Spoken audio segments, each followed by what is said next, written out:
Hi സുഹൃത്തേ, testosterone എന്നത് വെറുമൊരു ഹോർമോൺ മാത്രമല്ല, ഒരു പുരുഷന്റെ ശാരീരികവും മാനസികവുമായ കരുത്തിന്റെ അടിസ്ഥാനം കൂടിയാണ്.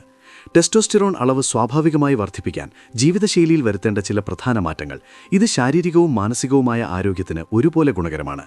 1. വ്യായാമം ശീലമാക്കുക.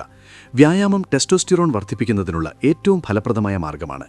വെയ്റ്റ് ലിഫ്റ്റിംഗ്, ഭാരമെടുത്തുള്ള വ്യായാമങ്ങൾ പേശികളുടെ വളർച്ചയ്ക്കും ഹോർമോൺ ഉൽപ്പാദനത്തിനും സഹായിക്കുന്നു. 2. പോഷകാഹാരം ശ്രദ്ധിക്കുക. ഭക്ഷണക്രമം ഹോർമോൺ സന്തുലിതാവസ്ഥയിൽ വലിയ പങ്ക് വഹിക്കുന്നു. പ്രോട്ടീൻ, പേശികളുടെ ആരോഗ്യത്തിനും കൊഴുപ്പ് കുറയ്ക്കാനും പ്രോട്ടീൻ അടങ്ങിയ ഭക്ഷണം, മുട്ട, ചിക്കൻ, പയർവർഗ്ഗങ്ങൾ കഴിക്കുക. 3. വൈറ്റമിനുകളും മിനറലുകളും. വൈറ്റമിൻ ഡി, സൂര്യപ്രകാശം ഏൽക്കുന്നത് വഴി ലഭിക്കുന്ന വിറ്റാമിൻ ഡി ഒരു സ്വാഭാവിക ടെസ്റ്റോസ്റ്റിറോൺ ബൂസ്റ്ററാണ്. സിങ്ക് ആൻഡ് മഗ്നീഷ്യം, സിങ്ക് അടങ്ങിയ ഭക്ഷണങ്ങൾ ഹോർമോൺ നില മെച്ചപ്പെടുത്താൻ സഹായിക്കും. 4. സമ്മർദ്ദം കുറയ്ക്കുക.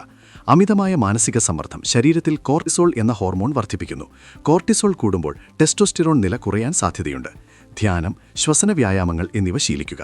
5. നല്ല ഉറക്കം. ശരീരത്തിലെ ഭൂരിഭാഗം ടെസ്റ്റോസ്റ്റിറോണും ഉൽപ്പാദിപ്പിക്കപ്പെടുന്നത് ഉറക്കത്തിലാണ്. ദിവസവും 7 മുതൽ 8 മണിക്കൂർ വരെ തടസ്സമില്ലാത്ത ഉറക്കം ഉറപ്പാക്കുക. രാത്രി വൈകി ഉറങ്ങുന്ന ശീലം ഒഴിവാക്കുന്നത് ഗുണകരമാണ്. കൂടുതൽ അറിവുകൾക്കായി ഞങ്ങളുടെ ചാനൽ സബ്സ്ക്രൈബ് ചെയ്യാൻ മറക്കരുത്.